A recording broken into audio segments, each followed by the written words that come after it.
할렐루야 감사합니다. 목요 성경 공부 오늘은 고린도전서 5장을 우리가 공부를 하겠습니다. 고린도전서 5장은 본문이 굉장히 짧습니다. 13절까지의 내용들이 구성되어져 있는데 그런데 이 13절까지 내용인데 굉장히 심각한 내용을 다루고 있습니다. 자, 고린도 교회가 문제점들이 1장에서 이제 등장한 것들 가운데서 가장 문제점들이 뭔가 하면 분파주의죠. 그죠? 분파주의, 파벌. 그런가 하면 이제 점점 이 분파주의가 이제는 이 하나의 조직적 측면에서 개인적 성향으로 점점 나가는 것을 우리가 볼 수 있어요. 그래서 이제 고린도 교회의 문제점들을 보면은 고린도 교회의 문제점들은 그 지역의 첫 번째, 그 지역의 특성과 굉장히 내용들이 영향력을 많이 받고 있고, 그 다음에 두 번째는 보면은 그 당시에 이제 사람들의 유형들에서 고린도 교회가 문제점들이 굉장히 많이 일어나고 있었습니다. 그래서 고린도 교회 문제점들이 보면은 조직적 측면에서 이제 점점 개인적 문제까지 내용들이 고린도 교회를 향한 사도 바울의 서신서를 통해서 나타나고 있습니다. 처음에는 이제 이 조직적 측면에서는 보면은 파벌에 관한 문제였죠. 그죠? 파벌. 가장 대표적인 파벌이 바울파, 그리고 아볼로파, 그리고 게바파, 무슨 파입니까? 그렇죠. 그리스도파. 그래서 제가 늘 말씀드리잖아요. 양파 대파 안 녹이면 천만다행이라고. 그리고 이제 이 문제들이 이제 점점 개인적 성향들로 흘러갈 때 도덕적 문제가 함께 등장합니다. 도덕성에 관한 문제. 그리고 또한 은사에 대한 문제. 이런 부분들로서 점점 발전해 나가는 것을 볼 수 있습니다. 이런 속에서 그 당시에 이제 고린도 교회의 도덕성에 관한 문제점들은 무엇과 굉장히 관계를 가지고 있는가 하면은 그 당시에 지역적 특성뿐만 아니라 유형들, 굉장히 이것이 영향력을 끼치고 있었습니다.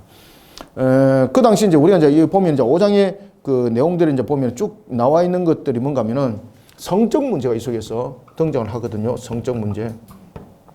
성적 문제가 아닙니다. 성에 관한 문제입니다. 성에 관한 이 문제를 거론을 하게 되는 겁니다. 특히 이제 그 5장에서 보면은 이 문제에 대해서 거론할 때 건친상간에 대한 문제입니다. 건친상간에 대한 문제.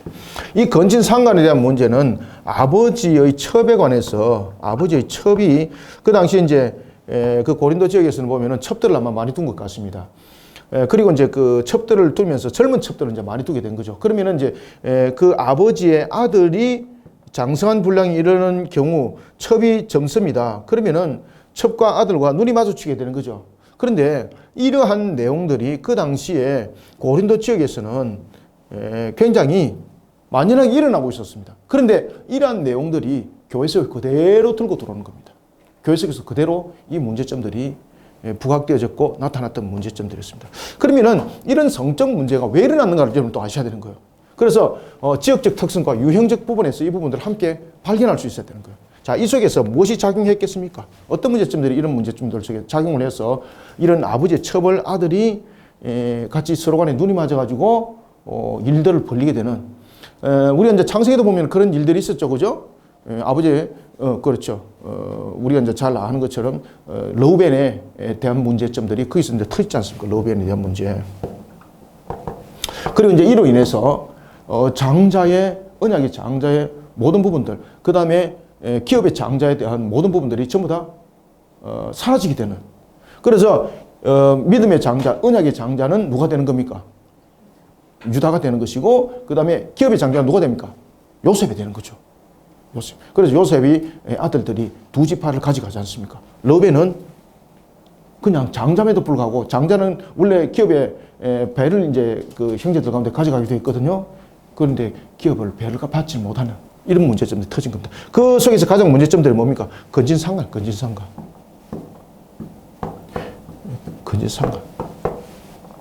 그러면 이들이 왜 건진상간이 일어나게 되었는가라는 것은 우리가 이 속에서 두 가지를 여러분 아셔야 됩니다. 첫 번째는 뭔가 하면은 그 당시에 그 고린도 지역에 있었던 아프로디테 신전이 아프로디테의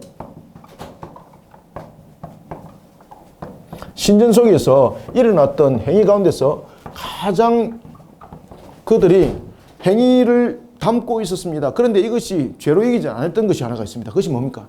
성적 문제입니다. 성에 관한 문제. 그래서 이들은 이 아프로디테 신전에서는 이 성의 문제는 굉장히 어떤 한 측면에서는 그 신에게 바치는 하나의 예배의 형식이 되었고 이런 유형들이 되었던 것입니다. 이런 유형들을 가지고 있었습니다.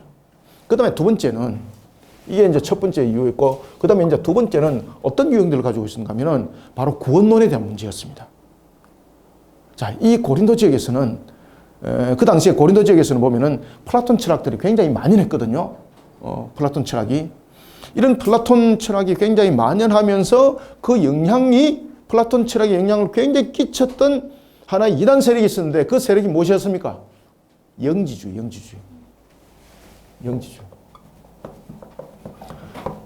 이 영지주의 요소로 인해서 이런 문제점들이 일어났던 겁니다. 성적 방종이.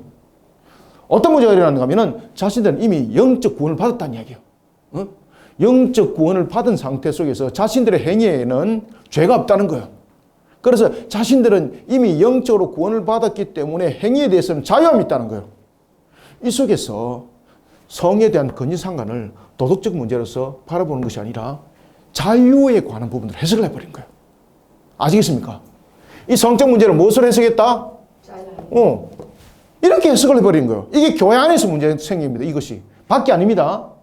이런 부분들의 유형들이 교회 안으로 들어와서 건지상간이 일어난 이유가 바로 이런 두 가지 큰 이유들을 가지고 이 건지상간이 일어났다는 거예요.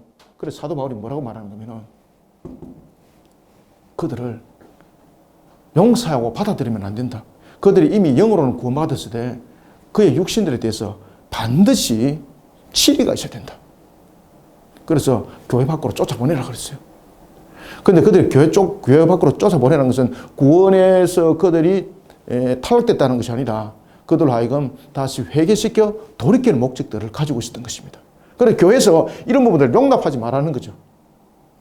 반드시 이 부분에 대해서 성적 타락에 대한 부분들을 교회 속에서 엄격하게 다스리는 겁니다. 그렇지만 고린도 교회, 그 당시에 고린도 교회는 이런 것들을 전체적 유형적 측면에서 어떻게 됐습니까? 허용과 용납이 됐던 겁니다. 자, 그것이 오늘 본문의 5장의 내용들이 되겠습니다. 그래서 우리가 이제 고린도 교회 속에서 여러 가지 이제 파벌에 관한 문제점들이 일어나고 그다음에 이제 전체적인 타락에 대한 부분들을 교회를 점검할 때에 제일 먼저 도덕성의 문제, 성적 문제를 다루고 있습니다.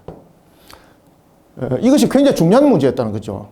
인간이 여러분 죄를 범하면서 나타났던 문제 가운데서 가장 우리가 눈에 띄고 확인됐던 문제가 무엇입니까? 성적 문제. 자, 아담과 하와가 죄를 범하고 난 뒤에 숨었죠. 숨을 때 무엇을 숨겼습니까? 자신의 성을 숨겼잖아요. 아시겠습니까? 그러니까 인류가 죄를 범하면서 제일 먼저 몸에 나타났던 가장 민감한 사항이 무엇입니까? 성적 문제입니다. 성적 문제. 성적 문제. 그래서 우리가 남녀 간의 문제는 항상 물론 상심지를 캐고 보는 것은 아닙니다만은 항상 우리가 조심성 있고 그리고 걸러내야 될 문제들도 많습니다. 교회 속에서도 그런 문제점들이 많이 터지잖아요. 그래서 불신자들이 보면은 교회를 향해서 뭐라고 말합니까? 네 교회, 네 연애질 하러 가나? 이런 것들 있잖아, 그죠?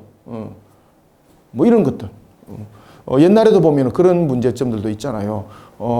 교회 가면은 이쁜 그 누나들이 있어. 그래서 나는 교회 가. 이런 성적 문제로서 해석을 하는 그런 유형들이 많이 나타났던 것은 인간이 죄성 속에서 나타나는 본인의 모습, 첫 번째 모습입니다, 그게. 자, 이런 부분들을 신앙으로 교회 속에서도 바르게 다스리라는 겁니다. 자, 5장 1절부터 한번 봅시다. 너희 중에 심히 음행이 있다 함을. 여기서 이제 음행은 무엇입니까? 건진상가입니다, 건진상가. 여기서 여러분 음행, 여기서 그 음행, 이게 이제 여러분 포르노라는 단어 아시죠?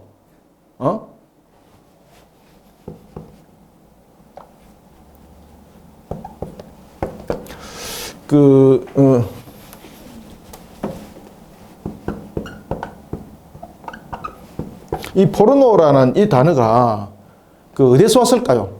오늘 이 본문에 보면은 이 포르노라는 이 단어가 어디서 오는가 하면은 오늘 본문에 나타나고 있는 이 음행은 포르네이라는 단어거든요.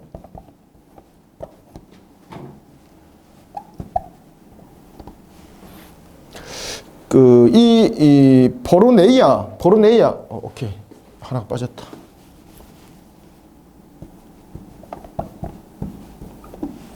이 포르네이아가 이것이 포르노가 됩니다. 이 단어가. 그 포르노라는 이 단어가 어디서 왔습니까? 헬라에서 옵니다. 헬라에서 왔습니다. 이 뭔가 하면 음행입니다. 음행. 이 음행은 뭔가 하면은 우리가 단순한 음행이 아니라 말 그대로 자신들이 죄인 줄 모르고 자신들의 그 성적 부분들을 드러내는 것. 그죠? 우리가 이 포르노를 통해서 또 돈벌이하고 막 이런 사람들도 있지 않습니까? 이거 진짜로 여러분들 이거 철저됩니다, 이거. 그런데 오늘 본문에 보면은 이 음행 부분들에 대해서 이야기할 때 이런 이야기를 해요. 자, 보세요. 너희 중에 심지어 음행이 있다함을, 음행이란 것은 포르네이아거든요. 포르네이아. 음행. 너희 중에 음행이 있다는 것을 들었는데 그런 음행을 어떻게 한다? 그것은 이방인 중에서도 안 한다, 그거. 그럼 이들이 왜 그런 음행을 했을까라는 것은 이 두 가지 관점에서 다 한 겁니다. 아시겠습니까? 그 당시에 아프로디테 신전에서 나타났던 성적 행위는 신에게 바치는 하나의 마치 예배와 형식과 같은 모습이었고, 그 다음에 그들이 건친상간을 했던 것은 영지주의의 요소를 가지고 있었던 겁니다. 왜? 영적으로 자신들은 이미 구원받았고 자유함을 얻기 때문에 행위 속에는 자신들의 죄를 범함이 그 죄가 아니라 자유함을 증명하는 것, 자유함을 표현해내는 것. 이해됐습니까? 그러니까 말도 안 되는 짓 하고 있다는 겁니다. 이방인도 그 짓 안 한다, 이방인들도. 근데 이런 부분들이 교회 속에서, 고린도 교회 속에서 이것이 용납이 되었습니다. 막 길이 허락되고 이런 것은 아니고 그냥 뭐 일반적 측면에서 그것을 받아들였다는 거죠, 이거. 그래서 이방인 중에서도 그런 짓 안 한다. 그런 음행은 이방인 중에서도 없는 것이라 누가 그 아버지의 아내를 취하였다 하는도다. 자, 여기서 교회가 성적 타락을 통해서 영적 상태가 어떤 것인지, 고린도 교회가 얼만큼 영적으로 문제가 생기는지 사도 바울이 처음에 개척했을 때 그 문제점들이 없었잖아요. 그런데 사도 바울이 여러분이 잘 아시는 것처럼 이제 그 사역을 위해서 이제 장소를 옮깁니다. 그러면서 고린도 교회가 이제 여러 가지 부분에서 물론 교회가 이제 발전도 했겠습니다만은 진짜로 큰 문제점들은 뭔가 하면은 하나님의 말씀 속에서 정말로 하나님이 주신 말씀을 세웠던 그 교리 속에서 이들이 안 서는 겁니다. 그런 영향들이 바로 이런 영향들이 요소 속에 나타났던 겁니다. 그래서 이런 파벌의 문제가 딱 생기잖아요. 이런 파벌의 문제점들이 생기니까 그들이 가지고 있는 그 모든 것들의 신앙의 기본 것들은 인본적 사상들이 굉장히 깊었었어요. 그리고 오늘 본문에 보면은 그의 아버지 아내를 취하였다. 여기서 굉장히 재밌는 이야기를 해요. 그 우리가 보면은 그 소유, 그 헬라어로 소유를 뭐라는 거 그러면 에코라고 말하거든요. 에코 들어보셨습니까? 그죠? 에코라는 단어 많이 들어보셨죠? 그죠? 소리는. 여기 이제 뭔가 하면은 1인칭, 이것이 1인칭, 인칭. 나의 소유라는 거예요. 1인칭. 오늘 본문에 보면은 소유라는 이 단어를 가지고 어떤 내용을 쓰고 있는가 하면은 바로 현재 부정사를 쓰고 있어요. 이거는 오늘 본문에 보면은 이것을 현재 부정사를 쓰고 있어요. 이 현재 부정사를 통해서 무엇을 말하고 있는가 하면은 그들이 음행이 단회성을 가지고 있는 음행이 아니라 순간적인 어떤 잘못으로 인해서 일어났던 사건이 아니라 일시적 사건이 아니라 계획된 사건이라는 겁니다. 계획된 일. 그리고 이 음행이 계획됐을 뿐만 아니라 지속성을 가지고 있다는 겁니다. 지금 음행을 그렇게 하고 있다는 겁니다. 지금. 따라서 여기서 이 나타나고 있는 이 내용, 개인적인 소유적인 측면으로서의 이 내용들을 아버지의 처벌 자신의 소유로 삼았다는 이야기입니다. 지금 이게. 그래서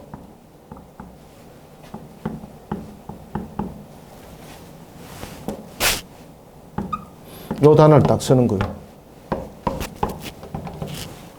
현재 부정사를 딱 쓰는 거예요. 에코에인.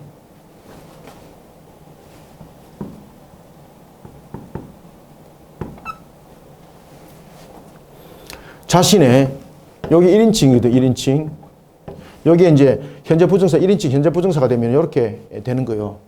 여기 뒤에 이제 여기 이제 인칭 변화거든요. 이런 부분에 대해서 현재 부정사를 쓰고 있는 것은 뭔가 하면은 자신의 소유로 삼았다는 거죠. 아버지 첩인데 첩인데 아내라고 이제 이렇게 보는 거죠. 자신의 어머니가 아닙니다. 예. 그래서 첩이 이제 젊고 그러니까 자신하고 나이가 비슷하나 하겠습니까? 그러면 첩도 보면 정력에 문제가 있고 자신도 정력에 문제가 있었다는 이야기죠. 그래서 아버지의 첩을 자신의 소유로 삼았다는 거죠. 와, 이거 무서운 겁니다, 이거. 그래서 지금 여기서 보면은 취하였다. 이 부분들을 무엇으로 씁니까? 소유로 쓰는 겁니다. 소유권으로, 소유로. 그리고 이 소유는 단회성으로서는 실수로 나타난 것이 아니라 소유는 무엇입니까? 내가 지속적으로 쥐고 있는 것이 소유죠. 그래서 음행이 계획적이고 지속성을 가지고 있다는 겁니다, 지금. 그래서 에코애인이라는 단어를 딱 쓰는 거예요. 그 아버지의 아내를 취하였다 하는도다.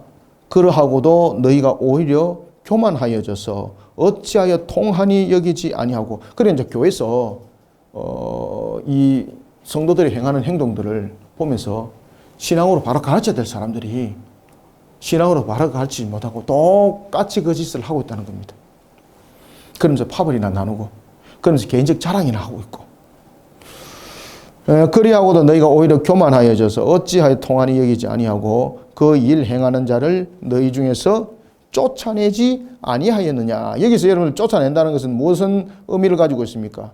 여기서 이제 쫓아낸다는 것은 그들을 신앙으로 바르게 징계하고 치료하라는 이야기입니다. 교회 밖으로 그냥 쫓아보내가지고 교회는 거룩한 곳이야 이렇게 구별하라는 것이 아니라 그들로 하여금 신앙으로 지금 바르게 가르치는 부분에서 무엇을 강조하고 있습니까? 그렇죠. 교회 속에서 필요한 치리를 강조하고 있습니다. 치리. 쫓아내지 아니하였느냐. 왜 이런 문제점들이 터졌다는 거죠? 당시 이제 아프로디테 신전에서 나타났던 그 문란의 성, 이것이 교회 속에 그대로 들어왔고, 그 다음에 두 번째는 무엇이 들어왔다는 겁니까? 그 당시에 가지고 있는 영지적 사상 속에서 영적으로 자신들은 구원받은 사람들이기 때문에 자신들의 행위 속에는 그 자유함이 있다는 거죠. 그런 상태, 이런 말도 안 되는 것 속에서 나타났던 유형들이 전부 다 무엇입니까? 이 팝 속에서 나타나는 거거든요. 전부 다. 이런 인본적 속에서. 그런 속에 있는데, 잘못된 속에 있는데 교회는 그들을 바로 가르치지 못하고 있다. 그들의 문제점들을 교회는 반드시 지적하고 점검하면서 그들을 치료하여라 이 말이에요. 영적으로 바로 세우라. 그래서 쫓아내지 아니하였느냐. 이것은 말 그대로 그들을 교회 밖으로 쫓아보내가지고 다시는 문턱에 들어오지 못하도록 하라. 이게 아닙니다. 자, 3절. 내가 실로 몸으로는 떠나 있으나. 자, 실로 몸으로는 떠나 있다는 것은 이제 사역지를 이제 다른 곳으로 옮겼다는 이야기죠. 그러면서 늘 고린도 교회를 관심을 두고 소식을 기다렸습니다. 그래서 고린도 교회 서신을 고린도 전서 후서만 보낸 것이 아니라는 것을 뒤에서 이제 알 수가 있어요. 사도 바울은 고린도 교회가 늘 관심이 있었어요. 그리고 늘 또한 걱정이 됐겠죠. 그죠? 그러니까 수시로 점검했던 거예요. 수시로 점검하면서 사실은 이런 문제점들을 가르치고 또한 그런 속에서 서신을 썼던 내용들이 나중에 뒤에 보면 나타납니다. 늘 떠났지만은 관심은 고린도 교회를 떠나질 않았습니다. 그래서 3절에 보면은 내가 실로 몸으로는 떠나 있으나 영으로는 함께 있어서 거기 있는 것 같이 이런 일 행하는 자를 이미 판단하였노라. 그러면 고린도 전서가 보내기 전에도 이 문제점들이 있었다는 이야기죠. 그죠? 4절에 보면은 이런 속에 주 예수의 이름으로 자, 그러면은 자, 권징과 치리를 행할 때에 개인적 감정으로 하면 안 되겠죠. 권리가 아니고 권징입니다. 권징과 진리 행할 때에 개인적 감정이 개입되게 되면은 이거는 보복이지 않습니까? 그러면은 교회를 더욱더 파벌 속에서 분열시키는 요소가 될 수밖에 없는 거죠. 그때 권징과 진리를 사도 바울이 어떻게 하라고 말하고 있습니까? 예수 그리스도 이름으로, 예수 그리스도 이름으로, 주 예수 그리스도 이름으로.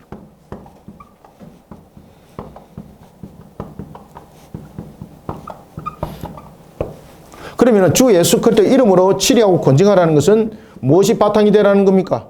신앙. 그죠? 그러면 이 신앙 속에서 바탕을 이루는 부분에서 나타나는 것이 무엇입니까? 교리입니다, 교리. 지금까지 사도 바울이 가르쳤던 그 내용들, 그 교리들을 중심으로 해서 징계하고 치리해라. 그래야만이 개인적 부분에 감정이 새기지 않고 그것이 신앙이 된다.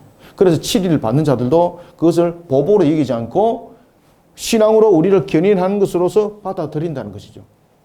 그래서 주 예수 그리스도의 이름으로 치리하라 이렇게 말하는 거예요.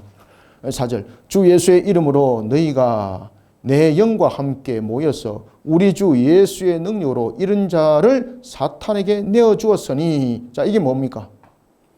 자, 내 영과 함께 모여서라는 것은 지금 이 7이 하는 것이 한 마음에, 그리고 또한 이런 부분들이 그 속된 말로 말하면은 파벌을 조성하는 측면에서 상대를 무너뜨리는 조건이 되면 안 된다는 거죠. 그래서 한 마음이 내 영과 함께 모여서 라는 것은 한 마음으로 결정이 이루어져야 된다는 것이고, 한 마음은 신앙이 바탕이 되어야 된다는 거예요. 다른 것이 되면 감정이고 파벌에 대해서 자신과 상대되는 파벌을 쫓아보내는 것이 되는 거죠. 지금도 우리가 교회 속에서 여러분 7인 문제를, 권징 문제를 가지고 이 노예 속에서도 많은 문제점들이 이렇게 대두가 될 때가 있거든요. 보면은 신앙의 문제가 되면 괜찮은데 상대를 쫓아보내는 문제로 이걸 들고 나와요. 그러니까 교회 속에서 분쟁이 나가지고 이것이 노예에 들어오게 되고 총에 들어가게 되고 막 이런 문제점들이 막 생겨나요. 신앙이 돼야 돼, 신앙이. 아시겠습니까? 그러면 징계와 치리는 어떤 목적을 가지고 있는가? 상대를 제거하는 목적이 아니라 그들을 신앙으로 바르게 회개시켜 돌이키는 목적을 가지고 있어요. 그때에 사도 바울이 굉장히 여러분 보시면은 중요한 이야기를 하는데 5절에 보면은 이런 자를 어디에 내주어라? 이런 자를 사탄에게 내주었으니 라는 것은 뭡니까? 그리스도로부터 쫓김을 당한 거죠. 그러면은 자 보세요. 사탄에게 내어줬는데 무슨 이야기 합니까? 육신으로는 멸하였고 영으로는 어떻게 됐다? 영으로는 주 예수의 날에 구원받게 하려 함이라. 이게 무슨 뜻이에요? 이제 이해되겠죠? 우리가 여러분 구원은 탈락되고 다시 재접수되고 이것이 아닙니다. 하나님께서 우리를 구원하셨으면은 하나님께서 우리를 선택함이거든요. 그런 우리를 구원하며 선택함이 있었음에도 불구하고 우리가 에베소서 2장 2절 항상 잊지 마라 그랬죠? 공중의 권세를 쥐고 있는 이 마귀가 베드로전서 5장 8절 우는 사자처럼 삼킬 자를 두루 찾는 거죠. 지금 여기에 딱 물린 거예요. 여기 딱 물리니까 음행에 딱 물린 거예요.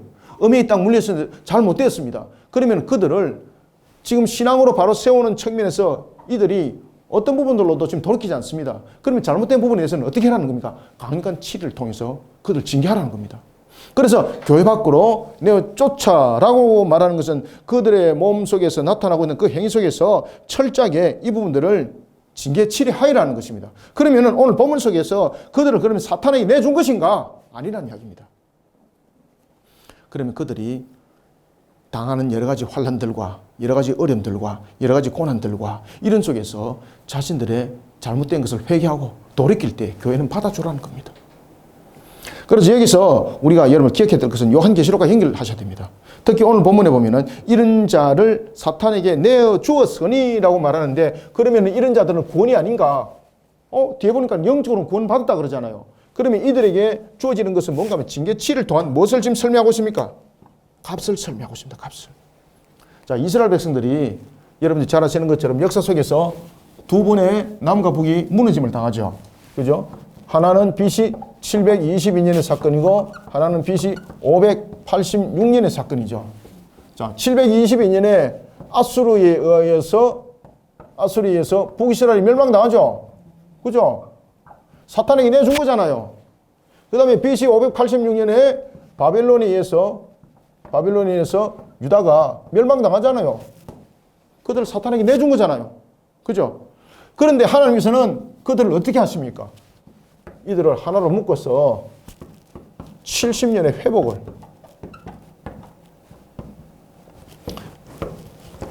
징계를 통해서 이 징계와 치를 통해서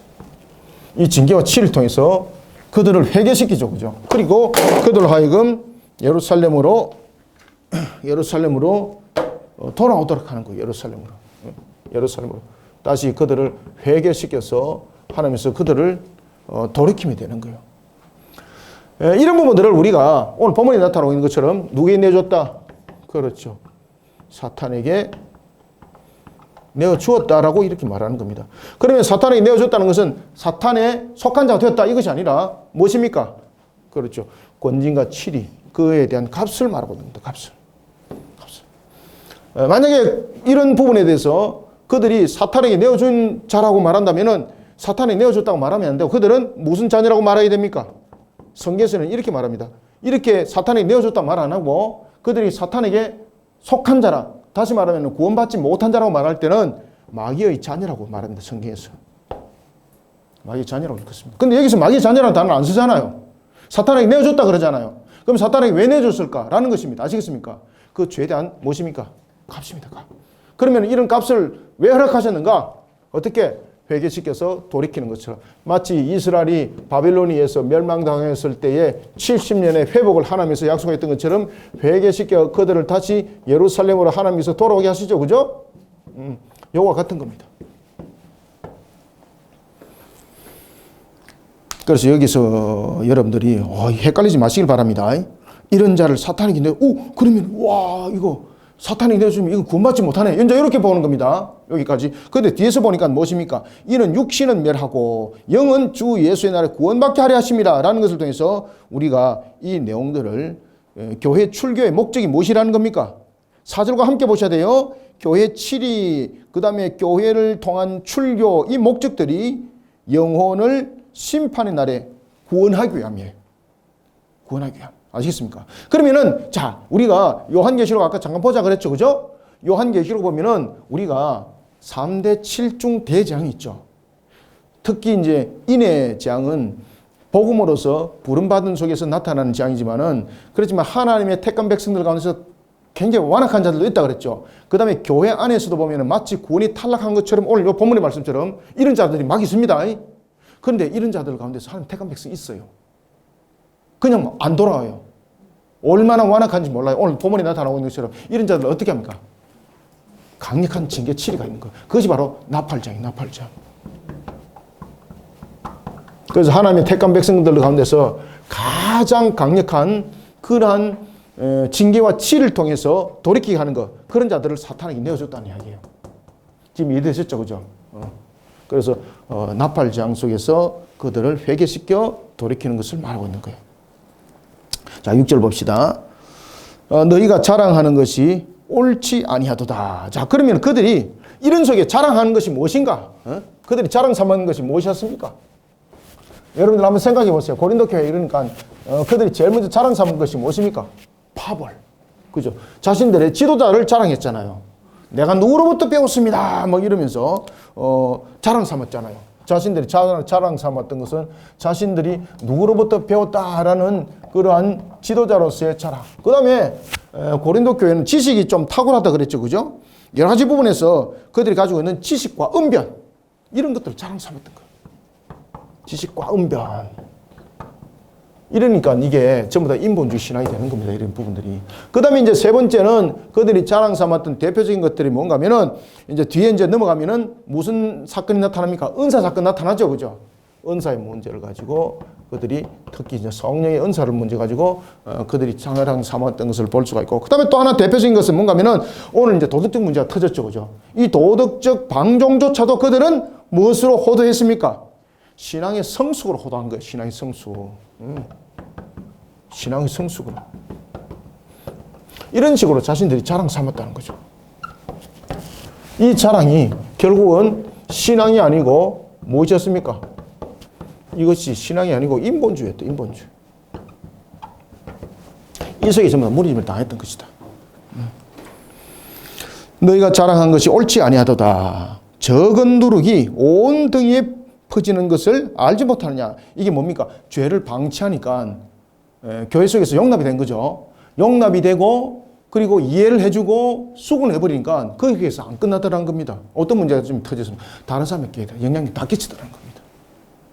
이거요, 저희들 교회도 마찬가지입니다만 모든 교회들이 이런 영향력을 다 받아요.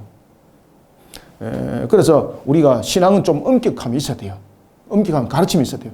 용납해 주니까 이게 다른 사람이 그대로 보고 배우는 거예요. 지금 사도 바울이 그 이야기를 하는 거예요. 작은 누룩이 어떻다는 겁니까? 작은 누룩이 전체를 전부 다 뒤덮어 버린다. 작은 누룩.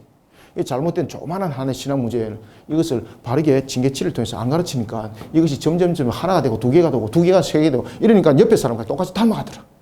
그래서 지금 고린도 교회가 지금 병드는 거다 지금. 그래서 여러분들 제가 항상 늘 강조하잖아요. 신앙은 하나 용납하면 두 개 용납하기 쉽고 두 개 용납하면 세 개 무너지고 그 신앙 끝납니다, 여러분들.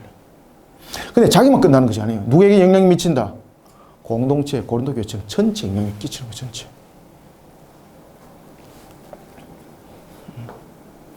그래서 사도 바울은 누룩을 이야기를 하는 겁니다. 너희는 누룩 없는 자인데, 그죠? 적은 누룩이 온 덩어리에 퍼지는 것을 알지 못하느냐. 7절. 너희는 누룩 없는 자인데. 자, 누룩은 여기서 이제 무엇으로 해석되는 겁니까?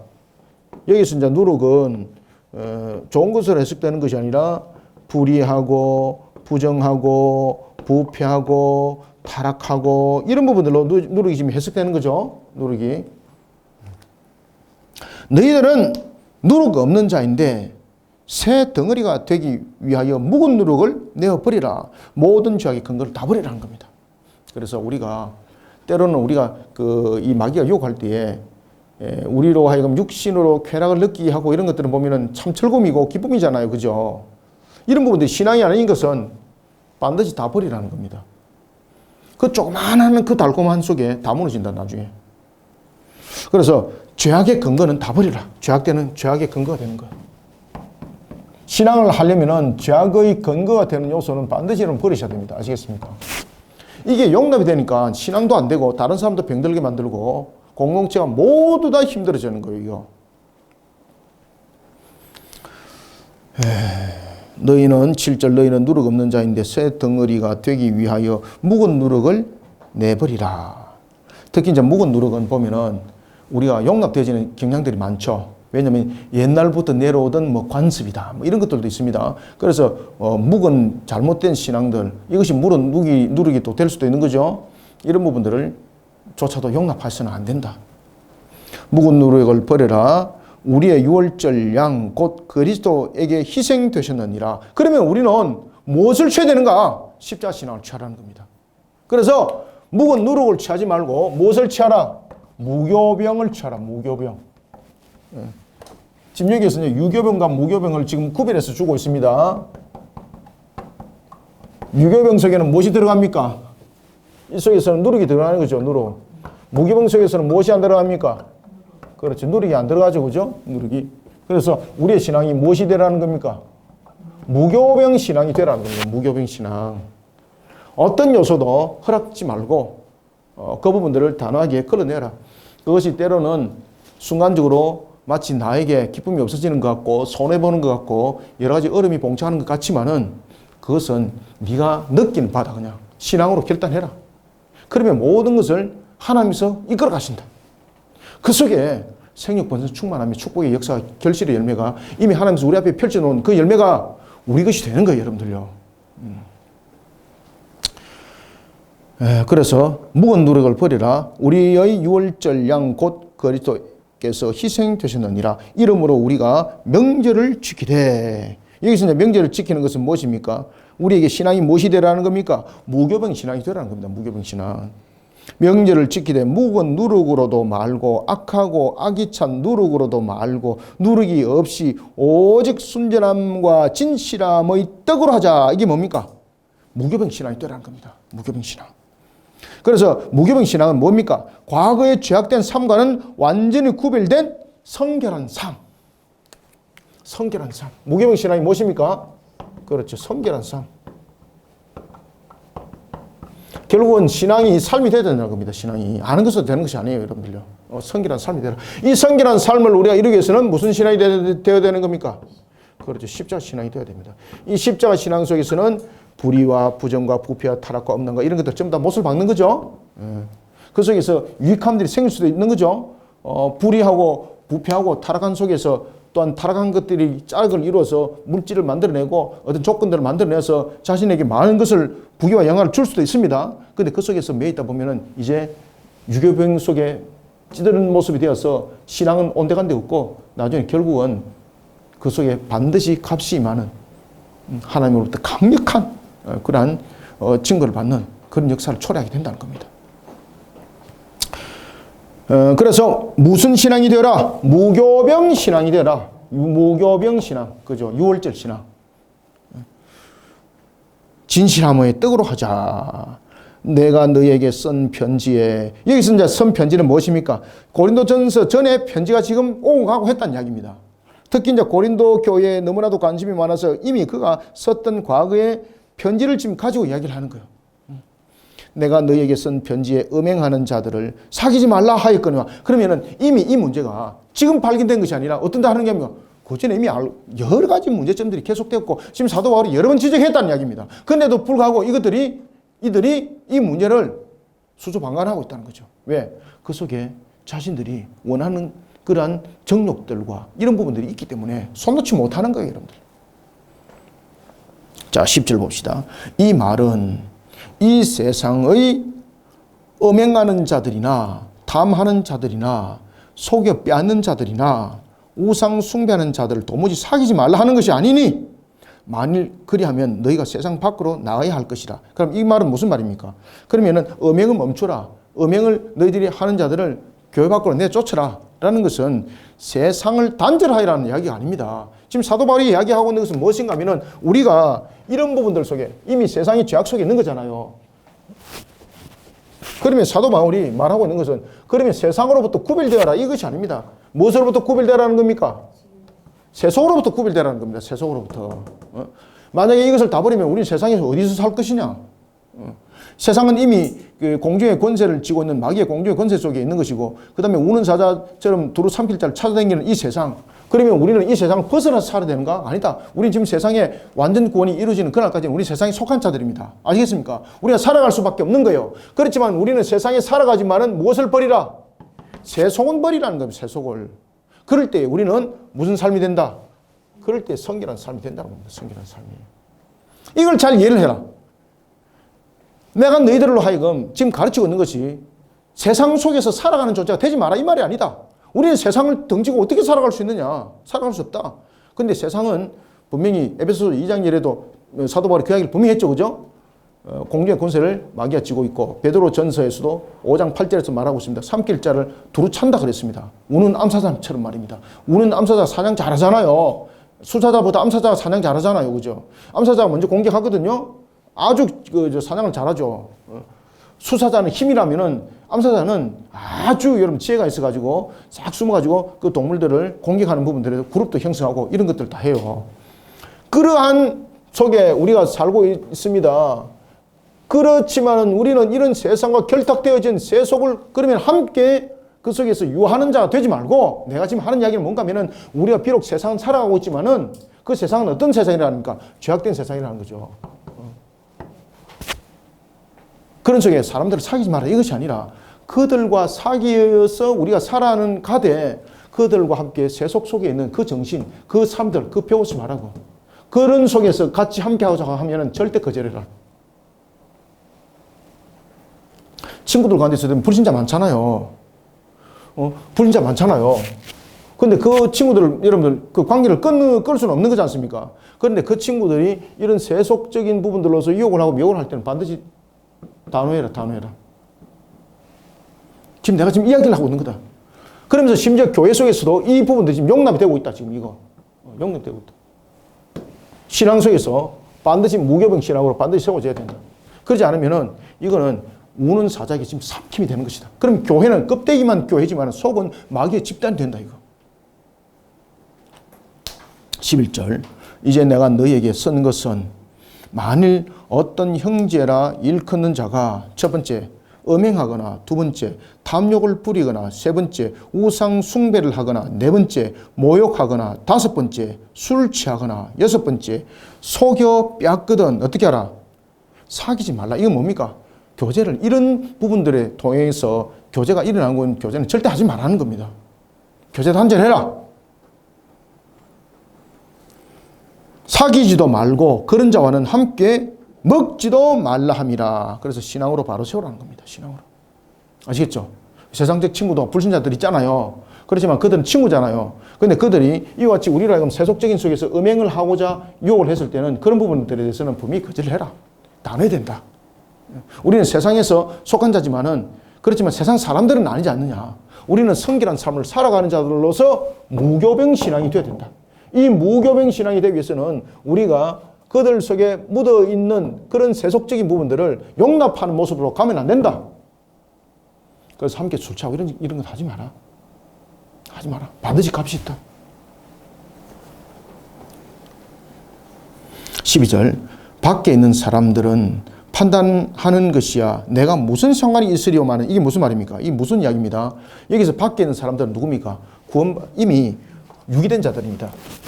그래서 지금 사도 바울이 하고 있는 이야기는 뭔가 하면은 유기된 자가 아니라는 이야기입니다. 교회 안에 지금 이야기를 하고 있는 겁니다. 밖에 사람들은, 이런 것은 밖에 사람들은 누구란 이야기죠? 그렇지, 유기된 자들.